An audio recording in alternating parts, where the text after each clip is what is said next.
reproduction of this content is not allowed without the express written consent of EBH Fitness, LLC.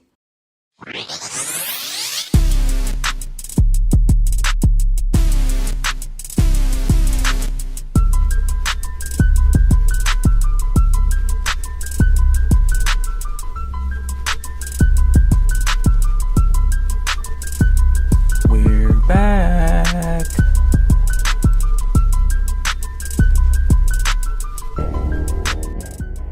Everyone, welcome to the wrap-up show, Week 10 wrap-up, and man, I tell you, Gold Ball edition. Hey, y'all see this shirt?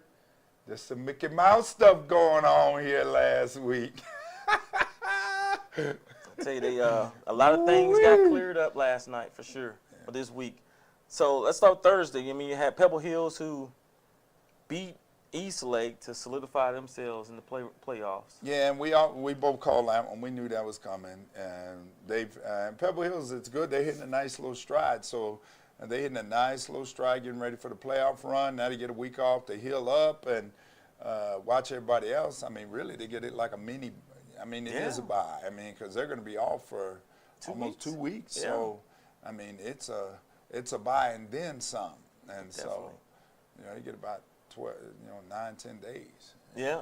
Boy, they're going to get good and healthy. Then we had number 10 Bowie losing to Austin. Woo, we both knew that was going to be a tight ball game. I called Austin because Austin is Austin. Coach Pichardo, he has those boys always tough and ready to play football. And, I mean, it's what we thought it was going to be, a tough, hard-nosed football game. And, the thing is, and we'll talk about this later, but that was the difference between having a home game and having to go on the road and play. Yeah, getting on that, getting on the Greyhound and headed out. I guess, yeah. So then we got Montwood beats El Dorado 42-21 to solidify their spot is in that third spot there in 6A. No surprises there. Ray, played a little bit in this one and got some work done, but there's a lot of questions to be asked over El Dorado as this season closes out, no doubt about that. And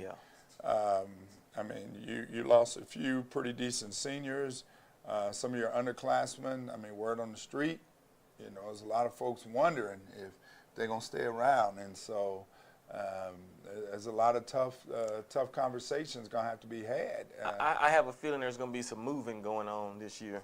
Yeah. There's going to be some people moving school districts. I think so. I just have to say that. I mean, now with almost all the schools in El Paso being small 5A, and you actually have a chance to make a little run in small 5A because instead of running up to the Panhandle, well, you go over to, small Abilene and hit some San Angelo. You hit some smaller places like that where you might could get some stuff done. Yeah. And that's kind of table that for now, and I want to have a discussion after we get through these scores and get into the playoffs, right? So Bel Air beats Horizon 54-0. Was what we thought it was going to be. It was going to be. The Stars did their thing. Norm Moreno rushed for 2, 3, threw for 4. So was that 6 touchdowns or what have you? So that's 48. And then you had Chris Davis had a 37-yard interception return for a touchdown. He had he was over 140 plus in a touchdown. He had another long one, 85. Yeah. Yeah. So Bel Air did what they were supposed to. Yeah. Definitely made that last game of the season mean a lot. Now. Oh man, and we'll talk about that one coming. Yeah. So then we had Canyon Teal 51-0 over Jefferson. Done. We knew that was going to happen. And Jefferson 0-9, and they knew it was going to be a rebuilding year. They changed the offense over there, and so it's going to be tough. It's going to be tough. Yep. Del Valle 27-16 over Isleta. That was a big win for them in that it basically, like we said, made that last game of the season in 5A mean a lot now. Oh, yeah. And Isleta, hats off to them. They played both two of the toughest teams in that district. I mean, they gave both teams everything they wanted. They beat Bel Air and actually 7-7 at halftime or 7-6 at halftime against Del Valle, and that thing was a dogfight late into the third quarter of that game. And so, hats off to Coach Martinez and folks down on the reservation. They got a lot of work, too. We'll talk about that one in a minute. Yeah. And then the last game, Eastwood over Franklin, 38-31. That loss basically eliminated Franklin from any contention. Yeah, I mean, act of God for them to get a chance, but that's pretty much it. And again, hats off to Eastwood, man. You remember that first game of the season? They got blew out by South Lake Carroll, and everybody was like, "Why is he taking his team down there? He needs to do this." And his philosophy is he wants to play one really tough team. He knows that it's going to be tough, and it might be difficulty in the game, but he believes that gets his team ready. And I mean, at this point, how do you argue with the man? They just reeled off the 7-0 in the district. Definitely. So, folks, that's our wrap-up on our top 10. We're going to take a quick break, and we'll be right back to get a look at that playoff picture. Live and in concert, Jeffrey Smith. Billboard Magazine's #1 smooth jazz guitarist, Jeffrey Smith, will be bringing his smooth jazz hit music to the New Year's Eve party like never before. It's all happening at the Skyline Entertainment Center, 4201 Skyline Avenue, El Paso, Texas, December 31st. Doors open at 7 p.m. Show starts at 9 p.m. sharp. Bubbling champagne, dinner, great DJ music, dynamic dance floor with good people like you and more to bring in 2024. Please don't miss out. To get your tickets for this grand affair, dial 915-241-6457. That's 915-241-6457. Or go to SkylineEntertainmentCenter.com. That's SkylineEntertainmentCenter.com. Check out the main event flyer for more contact information. Tickets are also available on Eventbrite. Jeffrey Smith, live, in concert, New Year's Eve party, Skyline Entertainment Center, El Paso, Texas. Experience Jeffrey Smith.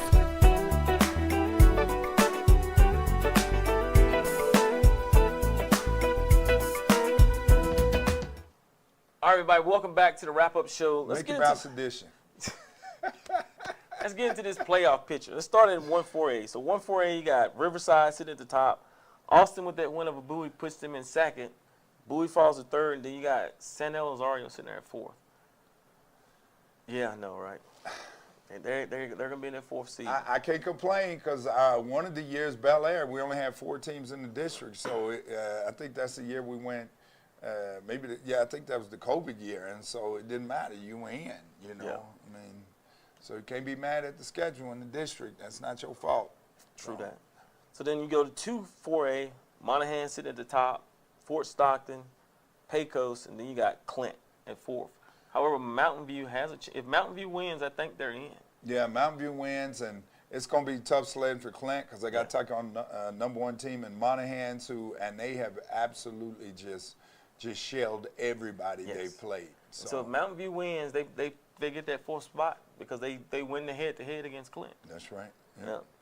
Next, 1-5A. So you got Canyon Teal sitting at the top, Chapin, Andrus, and then Burgess. Right. That 1-5A Division II, small 5A, if you will, but Canyon Teal's got that. I mean, they've wrapped it up, and so really it's Chapin plays Andrus. The winner gets a home game. Yeah, and you know what? That is kind of Battle of the Northeast. Yeah. I mean, now Andrew showed at least some of the highlights, seeing some guys that could run. They finally started letting them, the Greyhounds out there catching the ball, and quarterbacks getting more accurate. And so, I might say, that's a rivalry game. So you have rivalry games to win. Definitely, it's gonna be a good game. And then if Burgess wins, they're in, and they play Jefferson. So Burgess wins and they're in at their fourth seed. Yeah. Isn't this interesting that most of the teams that made a change last year, every one of them is going to pretty much is going to the playoff. Yeah. Montwood, Americas, Burgess. It is what it is, right? Yeah. It is what it is. Let me go 2-5A. Del Valle, Bel Air. Well, that's 1-5A, 1-5A Division One, and then the other one's 2-5A Division Two. So, Yeah. but yeah, Bel Air and Del Valle. Go ahead, winner. Winner wins the title. Hey, go ball, gold ball.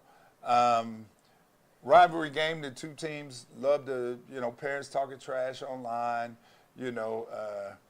Kids on Instagram back and forth, and actually, this started this summer when they went 7-on-7, and Bel Air wins at the last minute to eliminate DV, and then take the trip over to Eastwood to get a chance to try to get to the state qualifiers. So I tell you what, there's a lot of bad blood between these two teams. It's going to be a fight. I mean, get the police out there, that fire truck that Del Valle always has down there, blowing that horn and all that. That'll be down there. It's going to be a really, really good game, I think.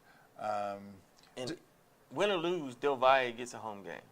Yeah, I mean, if Del Valle loses that game, they're going to be a second seed, and they get a home game anyway. Yeah.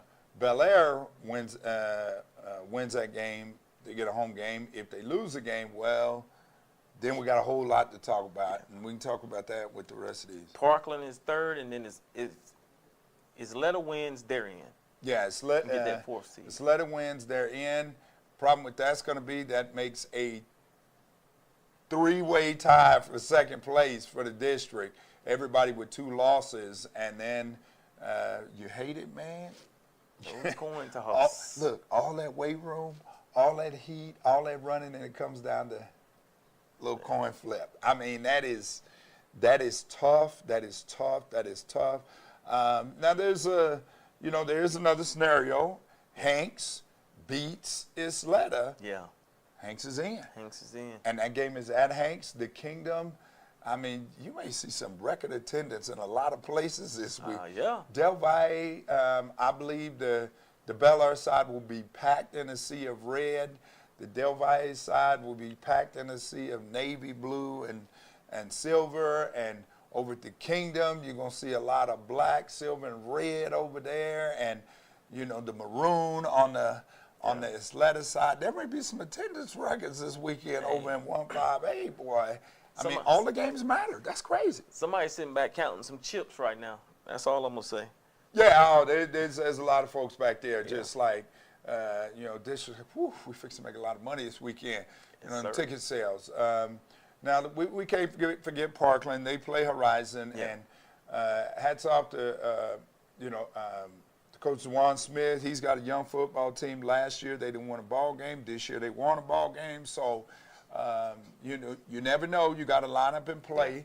But his kids can look in the mirror. While they're not going to like the record, they're going to say, we made progress this year. Yeah. We didn't take no steps back. We made progress forward, and that's what you want. And so that district is going to grab everybody's attention. I think really, that's the game of the week. Del Valle, and there'll be some folks run up to Chapin and probably Chapin and Andrews, but I think in the 5A side is where it's at, man, because all of those games matter. Is that Chapin Andrews game at Andrews? Let's see. Last year they were at Andrews. I think this was over at Chapin's quote home field. Yeah, which is what, like Irvin. So Yeah. hey, Tony Shaw Stadium. We'll say it that way. We're not gonna say Irvin. It's at Tony Shaw Stadium. gotcha. You know, Then we go to 6A.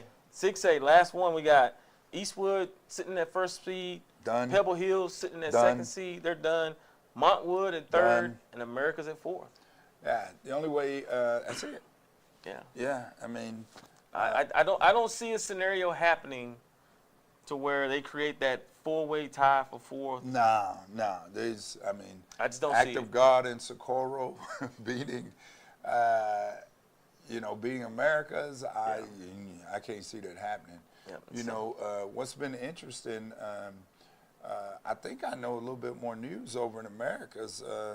They've had a dynamic defensive player that's been out for several games now, and so that's that's probably been. I didn't know that. I talked to him last night, so I didn't know that, and I just assume as the games are going along, but missing that piece right there is huge on their defense. Yeah. And so.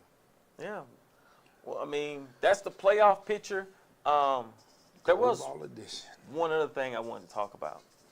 We had talked about it before we got on air, and it's that 5A, where everybody going small 5A. Yeah, elaborate on that a little bit. Yeah, everybody. So now the teams have done the snapshot, and what we thought would happen. All the 5A teams, Isleta will have a district with Horizon. That'll be one 5A Division II, and then you've got the EPISD district adding Canutillo, and that'll be two 5A Division II. And so the significance of that is that next year these teams are going to be playing by-district games against each other, 1 through 4. And so you're going to see a lot of coaches getting 2 gold balls, which, is normally you got to go out of town and get that second one. Now you're going to see some guys getting that second gold ball, and potentially you're going to see some dudes getting that third gold ball, because now you're playing against teams you normally, would play in the second round. Yeah, now you don't play them to the third round, so you're going to see some dudes get that potentially that third gold ball, which is something else. And so, and we can talk. We'll be able to talk about that down the road when we talk to, once the season's over, we can do a wrap up and say, kind of, look ahead what we think now that we know who's who. And I've got to double check the 6As, but if I remember correctly, I heard Coronado dropped, El Dorado dropped, and back down to 5A. Yeah, but those teams would just opt up. Yeah, I mean, they would just opt up because they ain't trying to ride up to Lubbock and Amarillo every other week and do that. So I'm pretty sure they would just opt up and just stay up in 6A. Now, what is interesting, a lot of those small 4A Division II teams, I'm hearing those folks are going to opt up to 4A Division I. So you have, with Bowie, Austin. So go ahead and add in. Fabens, Clint, Mountain View, all those folks into that district. That's now a 7-18 district. Now, so we talking on the football side, but on the basketball side, if that happens, like a Coronado going down to 5A, that changes a lot. Well, it does, and that's a massive district because,